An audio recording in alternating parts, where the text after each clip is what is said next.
우리는 어디로부터? 죄로부터 자유케 되는, 그래서 참된 자유를 누리는, 그걸 바울은 로마서에서 이제는 두려워하는 죄의 멍에를 매지 마라. 이제는 너희가 그리스도 예수 안에서 참된 자유인이다.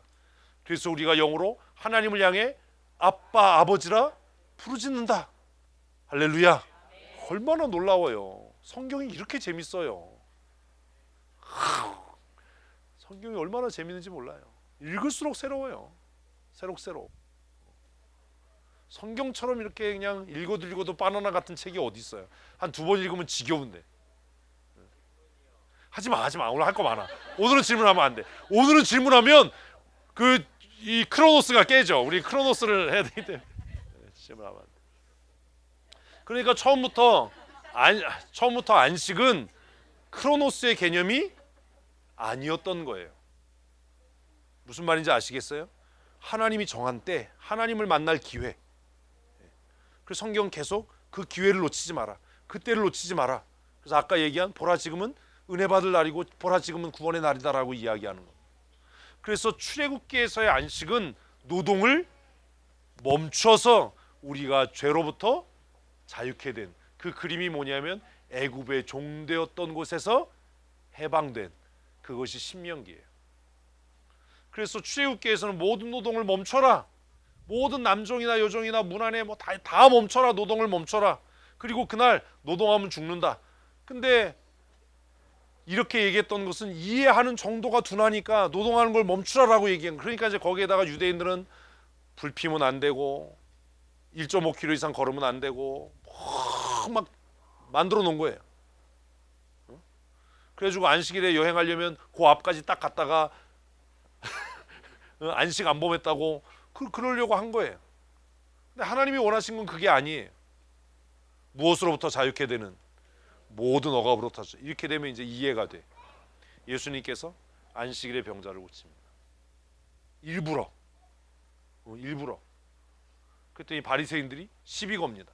야, 다른 날도 많은데 왜 하필 안식일에 그러냐? 예수님 속으로 그랬겠지. 일부러 그런 거야. 너 열받으라고. 내가 어제 할 수 있었는데도 일부러 오늘 온 거야. 뭐 이런 건 안 써 있어요. 응? 예수님이 뭐라고 그래요? 사단의 종되었던 아브라함의 자손을 노아 자유케 하는 일이 왜 안식을 범하는 일이냐? 너희 중에 누가 양이나 짐승이 구덩이에 빠졌다면 그날이 안식일이라고 해서 그 생명을 구원하지 않겠냐? 우리 이 얘기가 이해를 못하는 거예요. 그 제가 여러 번 얘기했잖아요. 구약이 이해 안 되면 절대로 신약은 이해 안 돼. 이 얘기한 거예요. 출애굽기에 있는 이야기. 그래서 안식일은 죄의 종되었던 자들을 어떻게 하는? 자유케 하는. 그래서 자유를 맛보게 하는. 자 보십시오. 이게 얼마나 사회혁명적이냐 하면 우리가 예수를 뭐 천국 이런 거 없이 구원 없이도 믿어야 하는 이유가 뭐냐 하면 이런 거예요. 노예제도가 왜 생겼죠? 인간의 악함 때문이에요. 이거 대답을 못하네. 인간의 악함 때문이에요. 하나님은 그걸 왜 내버려 두시죠? 허용이라고 그랬잖아요. 허용하심. 그러나 하나님은 노예제도를 원하십니까? 아닌 걸 어떻게 알지요? 풀어줘요. 하나님은 노예제도를 원하지 않는다는 걸 어떻게 알지요? 이 안식의 규정이에요. 아우 좀 실력이 없으면 통법으로라도 이런 거죠. 노동을 멈추고 일주일에 한 번 쉼의 자유, 안식의 자유를 맛본 사람들은 뭘 꿈꿔요? 자유를 꿈꿔요. 이건 혁명이에요. 노예한테 너 자유해야 돼. 너 기회 있으면 자유로워야 돼. 이 얘기 아무리 해봐야 뭘 못 보지 못한 사람은, 자유를 맛보지 못한 사람은 자유를 꿈꾸지 못해요. 예전에 제가 어려서 봤던 쿤타킨테라는 시리즈가 있었어요. 그 쿤타킨테 시리즈에서 정말 내가 조숙했나 봐. 그 국민학교 때인데 뭐냐 하면 자유를 맛보지 못한 사람은 탈출하지 않아요. 그래서 모든 노예들이 탈출하지 않아요. 계속해서 탈출하는 사람이 있어요. 누구요? 쿤타킨테요. 치킨 조지요. 치킨 조지 몰라? 닭싸움 했던 사람이 치킨 조지. 그 루츠라고 하는 뿌리라고 하는 미니 시리즈를 보면서 정말 어렸을 때인데도 도전이 많이 됐어요. 자유란 저런 거고, 발가락이 잘리고 두드려 맞고 하면서도 무엇으로 살고 싶은 자유인. 내가 자유인이 아니면 죽음을 택하겠다. 그런데 자유를 꿈꿀 수 있는 사람은 누구의 특권이에요? 자유인의 특권이에요. 쿤타킨테가 왜 자유를 꿈꾸지요? 아프리카에서 왕족이었거든요. 아이씨, 좀 뭐 그냥 쓸데없는 저희 드라마 이런 거 보지 말고,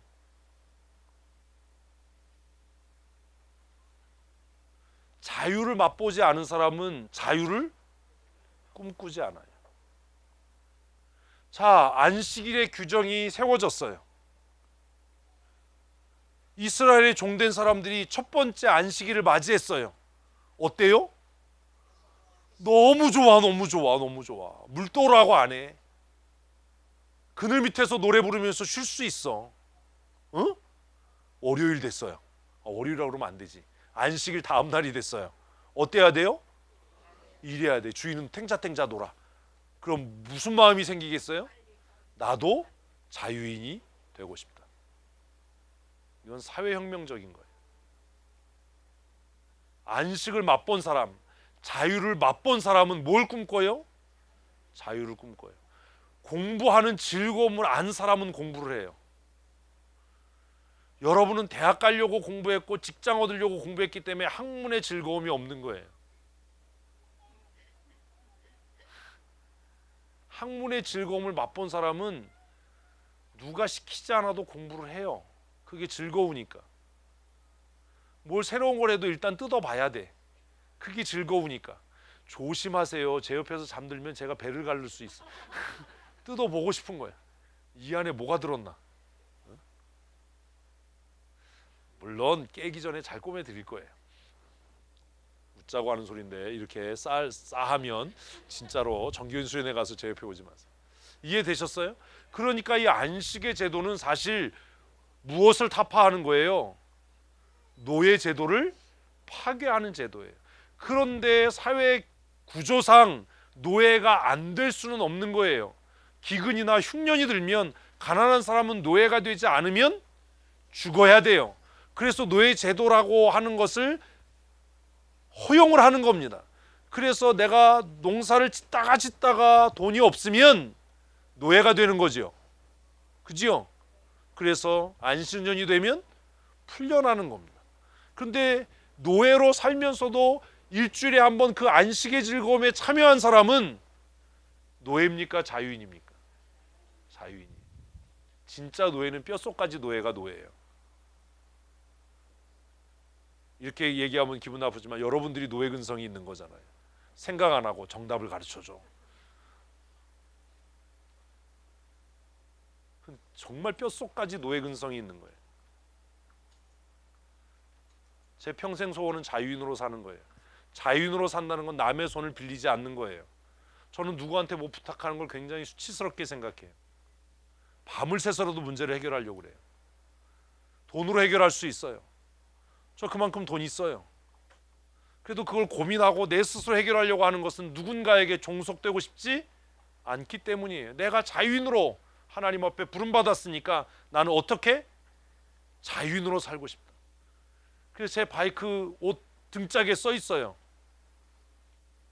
뭐라고요? 모르는군요. Born to be free. 자유인으로 태어났다. 나는 자유롭게 살 거다. 어제 전화 받았어요. 어제 후배 목사님이 전화해가지고 목사님 존경한대요. 왜냐하면 너무 자유롭게 산다. 제가 페이스북에다 저 바이크 타는 사진 올렸거든요. 자기도 타고 싶은데 면허가 없어서 못 한대. 그래서 제가 여기까지 면허를 따라 그러려다가 또 여러 사람 또 낙심시킬까봐 면허 시험 보면 낙심되죠. 떨어져서 여러분. 자유인으로 살아야 돼요. 그게 진짜 신앙이에요. 그래서 찬송에도 있잖아요. 뜻없이 무릎 꿇는 복종이 아니다. 집사 같은 스님인 한용운이가 얘기했잖아요. 남들은 자유를 나 그 사람 왜 중이 되는지 모르겠어. 자유를 사랑한다지만 나는 복종을 좋아한다 이거예요. 복종할 수 있는 자유를 나는 누린다. 하나님이 원하시는 건 그거예요. 어쩔 수 없는 순종의 모양이 아니라 자유할 수 있는데 스스로 복종하기로 자유함을 선택하는. 말이 어려워. 강제로 기도에 나와 이게 아니라 안 나올 수 있는 뭐가 있는데, 자유가 있는데 나와서 엎드리는 복종함의 자유. 정성택이 그런 거야. 내가 강제로 나오라는 게 아니야. 복종함의 자유. 하나님이 원하시는 건 그거예요. 출애굽기 20장은 그 얘기를 하는 거예요. 모든 사람이 안식일에 뭘 맛봐야 한다? 죄로부터 자유케 되는 그 자유를 맛봐야 한다. 여기엔 차별이 없다. 그래서 모든 종들도 그 안식에 참여함으로 뭘 꿈꿔요? 자유를 꿈꿔요. 난 자유케 될 거예요. 그래서 우리가 복음성가에 노래하는 거예요. 오 자유. 모르죠? 자유. 그래서 복음이 들어간 곳마다 자유함이 있어요. 이게 변질된 게 해방신학이에요. 죄사함 없는 자유를 얘기하니까, 사회의 악을 개선하는 자유를 얘기하니까, 참된 자유는 어디로부터?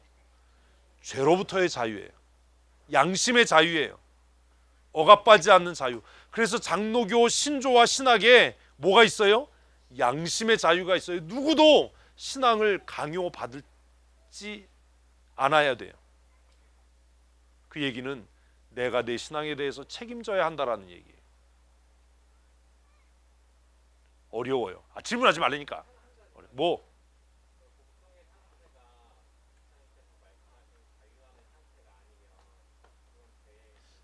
죄지. 성숙함으로 나아가야 되는 거야. 죄라고 내가 얘기했지만 미성숙함이야. 미성숙함. 그건 우리가 이런 거야. 어려서 지질나게 말 안 듣다가 철들어서 아버지가 늙으면 그때는 눈물 흘리죠. 왜요? 내가 성숙해져서 그런 거예요.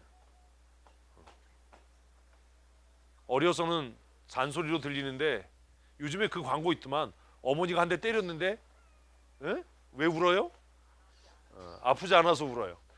그놈의 새끼는 채찍으로 때려야 돼. 그냥 아주 그 광고를 보면서 저놈의 새끼는 그냥 아주 그냥 어머니가 채찍으로 때려야 된다. 그 약선전이죠? 건강식품 선전인가? 그것만 알아? 어머니가 때렸는데 아프지 않아서 울었다? 홍삼. 광고가 참 재밌어요. 그래서 출애굽기에서의 이 명령은 복음을 제외하고 기독교 뭐 이런 걸 제외하고도 사회혁명적인 거예요. 이 시대에 이런 게 없었어요. 모든 종이 다 놀아. 우와, 이건 엄청난 거예요. 그리고 이걸 예수님이 복음서에서 설명하는 거예요. 그 자유는 누구나 누릴 수 있는 게 아니다. 초청해도 안 누린다. 그 얘기 이건 무슨 말인지도 모르고 뭐 맨날 죄송해요만 하는 거예요.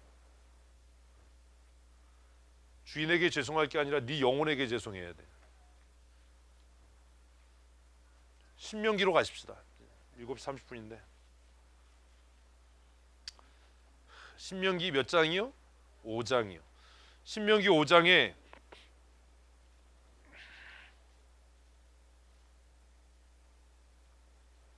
안식에 대한 이야기가 다시 섭니다. 14절입니다. 12절부터인데 우리 14절 시작.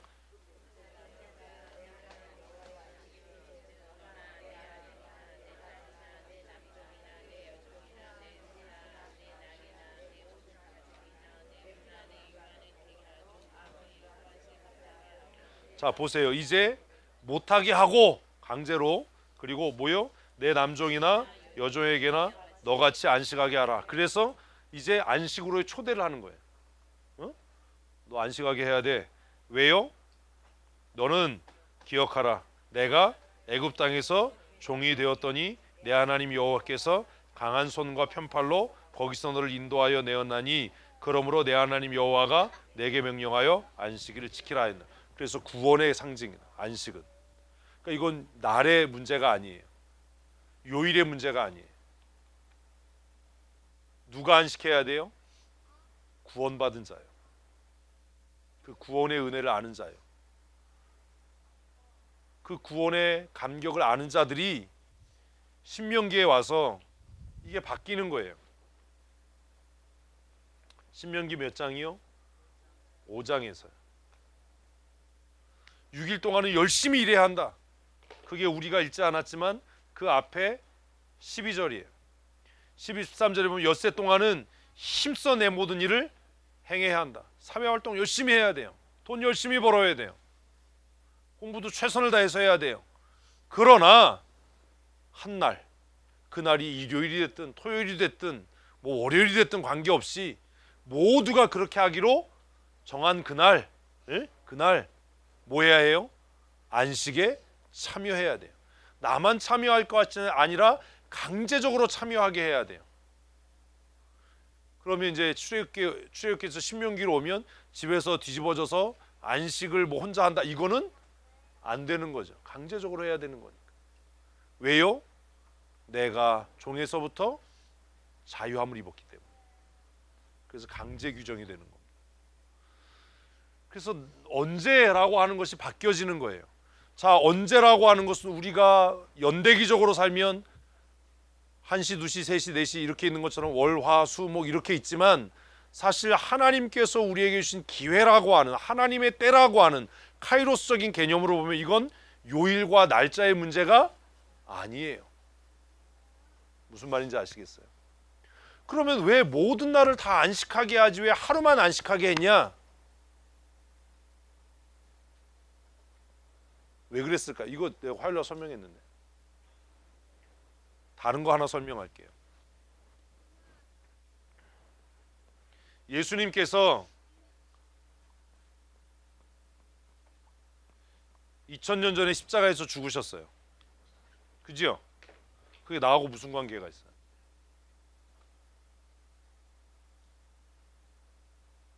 나하고 무슨 관계가 있어요?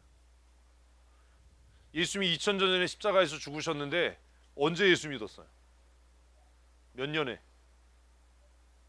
기억이 안 나면 그 년에. 몇 년에? 대충 80년도에. 내가 예수 믿은 건 80년도예요. 예수님은요 2000년 전에 죽었어요. 그런데 80년도에 내가 예수를 구주로 고백할 때 내게는 예수 그리스도의 십자가가 뭐예요? 현재가 되는 거예요. 현재. 어떻게 그런 일이 있을 수 있냐? 어떻게 찬송가에서 우리가 날마다 십자가 그늘 앞에 나아가서 쉼을 얻을 수 있냐? 예수 그리스도의 십자가는 우리가 생각하는 것처럼 연대기적인 시간선상에 있는 게 아니에요. 하나님이 정하신 때예요. 그러니까 이건 AD 몇 년 이게 중요한 게 아니라 내가 예수 그리스도를 고백하는 그 시점이 예수님께서 나를 위해 십자가에 죽으신 때가 되는 거예요. 그러니까 내가 1983년에 예수를 믿었다면 예수님이 언제 십자가에 못 박힌 거야? 1983년에 못 박힌 거야. 그래서 예수 그리스도 십자가는 모든 사람에게 현재이고 진행형인 거예요. 이게 카이로스예요. 크로노스는 양의 문제라면 카이로스는 무게의 문제라고 이야기할 수 있어요. 쉽게 이야기하면. 크로노스는 그냥 쫙 연결된 거라면 카이로스는 한 정점이에요. 그런데 그 한 정점의 충격이, 한 정점의 무게가 그 모든 시간의 길이를 뛰어넘는 거예요. 극복하는 거예요.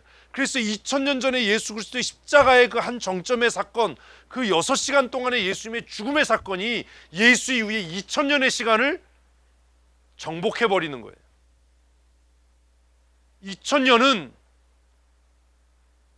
예수님이 십자가에 달리셨던 그 몇 시간에 비해서 아무것도 아닌 게 되는 거예요. 이게 복음의 역설이에요. 양으로 생각하면 어떤 게 더 길어요? 2000년이 더 길죠? 2000 곱하기 365 곱하기 24 해야 되잖아요. 그런데 그 2000년의 시간이 뭘 이기지 못해요? 내가 다 이루었다라고 했던 그 한순간을 이기지 못하는 거예요. 그러니까 음부의 권세가 절대로 이길 수 없는 거예요, 교회를. 아멘, 아멘. 이게 이해가 안 되는 거예요. 그래서 내가 하나님 앞에 날마다 엎드릴 때마다 예수님의 십자가는 2000년 전의 사건이 아니라 뭐예요? 현재적인 사건이에요. 현재적인 사건. 내가 그리스도의 십자가 앞에 엎드려서 통회하고 자복하고 내가 하나님 앞에 눈물로 기도할 때마다 예수님의 십자가는 날마다 내 안에 새로워지는 거예요. 그래서 찬송하는 거예요. 날로 더욱 귀하다. 개뿔. 뭔 말인지도 모르는 거예요. 날로 더욱 귀하다. 한이 없는 그 사랑이 날로 더욱 귀하다. 그게 무슨 생각하고 추측하고 연상해서 귀한 게 아니라 날마다 그리스도의 십자가가 현재적인 거예요. 그걸 바울은 뭐라고 얘기했어요? 내가 날마다 죽노라. 내가 날마다 그리스도와 함께 십자가에 못 박혀 죽는다. 그러니까 아까 얘기했던 것처럼 예수님이 몇 년 몇 월 며칠에 재림한다, 이런 건 말도 안 되는 거예요. 처음부터. 하나님의 시간과 우리의 시간은 달라요. 이걸 이사야는 뭐라고 얘기하냐면 하늘이 땅에서 높은 것 같이, 동이 서에서 먼 것 같이 하나님의 생각은 우리의 생각과 다르고 하나님의 방법은 우리의 방법과 다르다. 그러니까 주일이라고 하는 문제, 안식의 문제는 무슨 문제가 아니라고요? 연대기적인 문제가 아니에요. 크로노스의 문제가 아니에요. 내가 예수를 만나는 그 순간. 그래서 우리의 모든 예배에 예수님이 임재하셔야 되고, 성령으로. 그리고 내가 그리스도의 십자가 앞에 나가 그리스도를 경험하는 그때가 예수님이 나를 위해 죽으시고 부활하시는 때가 되는 거예요. 아멘. 이게 얼마나 놀라운 그리스도의 역설이냐, 기독교의 역설이냐. 근데 이런 거 모르고 뭐 덮어놓고 믿어요, 믿으면 다 돼요, 그런 거 없어요. 예, 자꾸 질문하지 말라니까. 뭐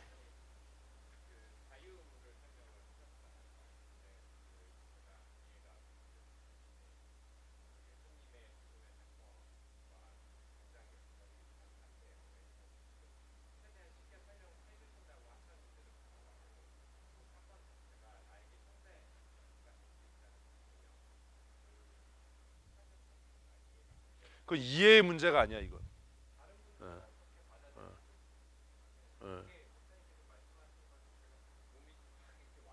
안 와다, 그건 안 와닿으면 안 돼.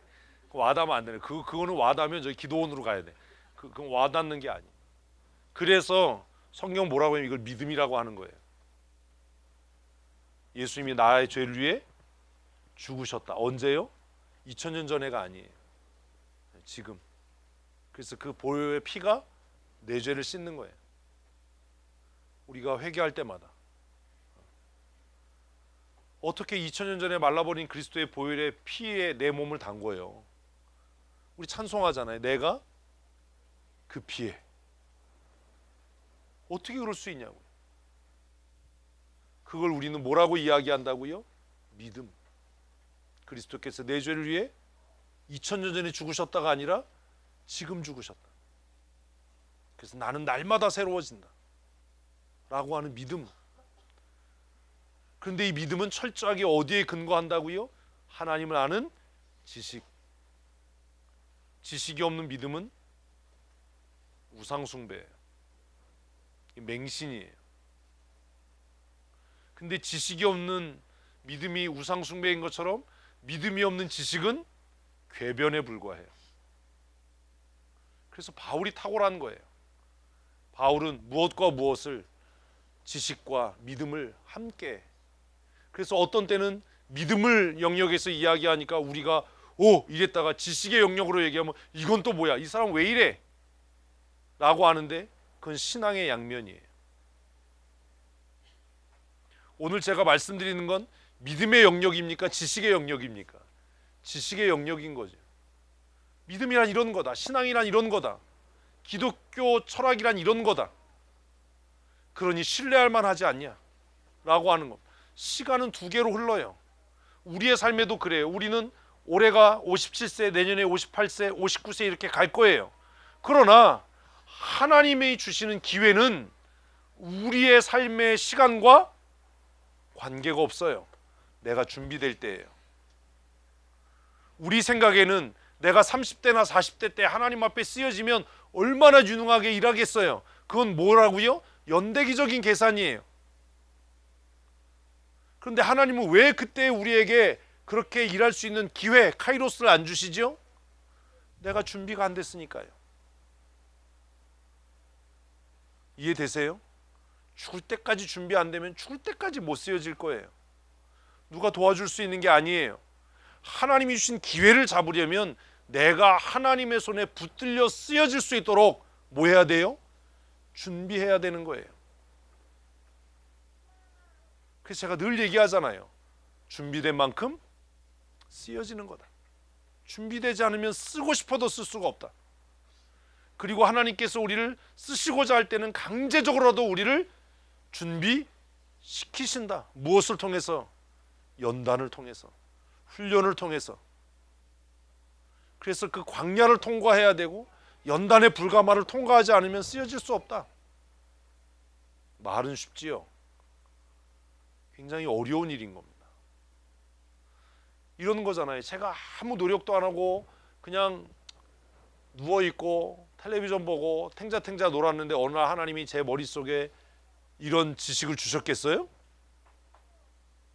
제가 신학생 때 제일 즐겨했던 농담 중에 하나가 그거예요. 정말 피곤하면 성경책 들고 제가 이렇게 가거든요. 그럼 어디 가냐 그러면 계시 받으러 간다. 그럼 제가 뭐 하겠어요? 성경책 빼고 자는 거예요. 성경책 왜 베고 자지요? 얘가 말랑말랑해서 베고 자기가 참 좋아요. 딱 높이도 딱이야. 그럼 이제 친구들이 그래요. 왜 성경책 베고 자냐? 자는 동안에 말씀이 머릿속으로 들어온다. 이렇게 개뻥치지만 사실은 아무도 안 보는 시간에 아무도 안 보는 곳에서 뭐 했던 거예요? 하나님 내가 준비될 테니까 준비된 만큼 사용해 주세요라고 몸부림치는 시간이 있었던 거예요. 그냥 이렇게 된 거 아니에요, 여러분. 그냥 아무 준비 안 했는데 뭐 하나님이 뭐 강권적으로 깨닫게 하셔 이런 거 없어요. 그래서 우리는 우리의 연대기적인 삶을 살 때에 하나님께서 주시는 기회를 만날 수 있도록 항상 뭐 해야 돼요? 항상 깨어있어 기도해야 돼요. 항상 준비해야 되는 거예요. 그러나 낙심하지 말아야 되고 그러나 교만하지 말아야 되는 거예요. 이게 복음성가 가사예요. 이 세상을 살아가는 동안에 나의 힘을 의지할 수 없어서 기도하고 낙심하지 말 것은. 복음성가 가사가 그냥 쓰여진 게 아니라고요. 그 뜬금없이 그냥 하는 게 아니라고요. 오늘 제가 왜 그 예배 전에 그 찬송들을 했겠어요? 이 시간 때문에 한 거예요. 주께서 참 소망이 되십니다. 성경은 처음부터 이 예배에 대해서 우리에게 그렇게 이야기했어요. 언제라고 하는 것. 언제는 뭐의 문제가 아니다. 크로노스의 문제가 아니다. 시간의 문제가 아니다. 언제는 뭐의 문제예요? 하나님이 부르실 때예요. 하나님이 부르실 때. 그래서 구약의 모든 하나님의 사람들은 하나님이 부르시면 한결같이 내가 여기 있나이다. 내가 듣겠습니다. 라고 이야기했어요. 근데 우리가 자꾸 타락하는 이유가 뭐냐면 우리는 이 날을 못 박아버린 거예요. 언제로? 일요일로. 그러니까 일요일에 교회에 나오면서 이게 카이로스가 아니라 뭐가 돼버린 거예요? 크로노스가 돼버린 거예요. 아무 기대 없이 습관적으로 일주일 사이클이 돌아가면서 또 그날이 쳇바퀴처럼 왔으니까. 그러니까 예배가 뭘 잃어가요? 생명을 잃어가요. 하나님을 만나는 기회를 얻지 못하는 거예요. 예배는 뭐예요? 하나님을 만날 기회예요. 그런데 이게 일요일로 이렇게 못 박혀져 있으니까 그냥 내일 일요일이네. 벌써 일주일이 나갔네. 이러고 아무 준비 없이 와가지고 앉아있으니까 너무 힘든 거예요. 그래서 좀 생각을 내가 대통령 같으면 돌아가면서 놀았으면 좋겠어. 1월은 일요일에 놀고 2월은 월요일에 놀고 뭐 이런 똑같을라나? 불시에 발표를 하는 거야. 이번 주엔 수요일이 주일이다. 오죽하면 이런 소리 하겠어요. 이게 수천 년 동안 일요일이 고착돼서 마치 그날만 무엇인 것처럼, 주일인 것처럼 이렇게 되니까 그 날이 중요하다고 생각해서 주일을 지켜야 된다라는 얘기까지 나오는 거예요. 주일을 지키는 게 아니에요. 주일이 뭐가 중요해요? 주일 지키는 게 아니에요. 안식일을 지키는 게 아니에요. 안식일을 지키는 게 아니라 뭘 지키는 거예요? 말을 해, 말. 안식을 지키는 거예요. 안식일을 지키는 게 아니라 안식을 지키는 거예요. 그러면 안식일이 지난 나머지 날은 뭐 하는 거예요? 삶을 충만하게 누리는 거예요. 삶을 누리는 거예요. 그래서 6일 동안 삶을 충만하게 누리고 그 충만하게 누린 기쁨으로 뭐 하는 거예요? 안식하는 거예요. 하나님이 6일 동안 열심인지 뭔지 모르겠지만 하여튼 천지를 만드는데 그렇게 오래 걸렸을까? 빛이 있으라면 끝났는데?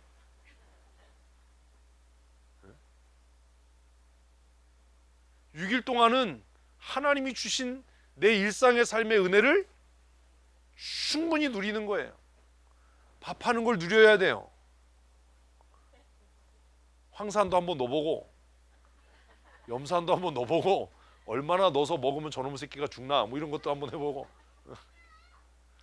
6일을 충만하게 누린 사람이 뭐 할 수 있어요? 정말 안식에 참여할 수 있어요. 6일을 충만하게 누리지 못한 사람은 안식도 재미가 없어요. 안식도 따분해요. 6일 동안 왜 힘써 일하라고 했는지 아십니까?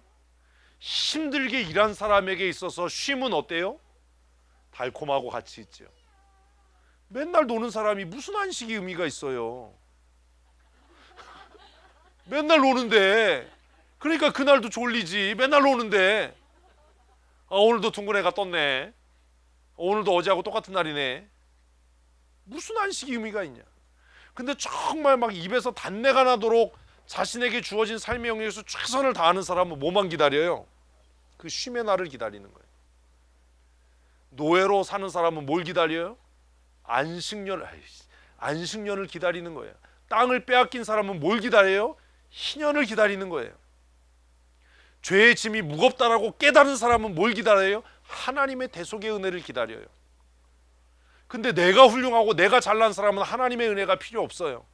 내가 부족한 걸 알고 내가 무능한 걸 알고 내가 연약한 걸 아는 사람만이 하나님의 은혜를 사모하게 되는 거예요.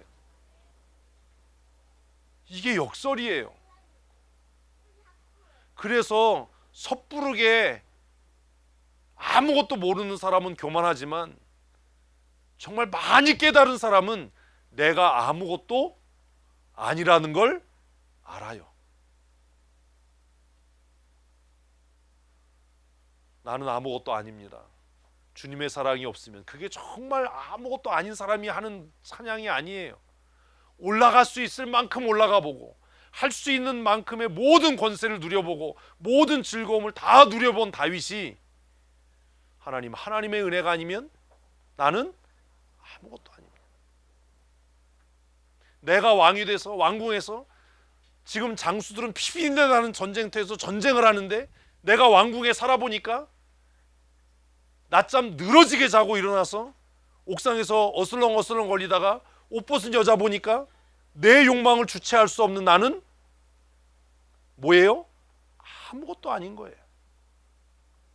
주님의 사랑이 아니면 나는 아무것도 아닌 거예요. 죄 안 짓는 게 중요한 게 이렇다고 또 가서 일주일 동안 열심히 죄 짓고 이럴 생각하지 말고 바리새인들이 망한 이유가 뭔지 아세요? 자신들이 완벽하다고 생각한 거예요. 그러니 하나님의 은혜가 필요 없어요. 왜 하나님이 다윗을 기뻐했는지 아세요? 그가 왕이고 최고의 권력자이고 모든 것을 누릴 수 있는데 그는 그 최고의 정점에서 뭘 경험해요? 실패를 경험해요. 다윗은 인생의 최고의 정점에서 실패를 경험해요. 그 실패를 경험한 그 경험이 하나님 앞에 뭘 만들어요? 나는 아무것도 아닙니다라는 고백을 만드는 거예요. 주님의 사랑이 아니면 나는 아무것도 아닙니다. 내가 임금이 되고 최고의 권력의 자리에 올랐고 최고의 영광을 누리는데 낮잠 자고 일어나서 어슴푸레해지는 저녁 시간에 옷 벗고 목욕하는 여자를 보고 충성스러운 부하를 전쟁에 내보내서 죽이도록 만드는 나는 아무것도 아닌 거예요. 최고의 권력의 정점에 올랐는데 아들이 반역해서 벗은 발로 눈물을 흘리면서 기드론 시내를 건너는 나는 아무것도 아닌 거예요. 뭐가 아니면 하나님의 은혜가 아니면 하나님의 긍휼이 아니면 우리는 얼마나 강팍한지 그 성경을 읽으면서도 눈물이 안 나는 거예요. 나는 정말로 아무것도 아닌 거예요.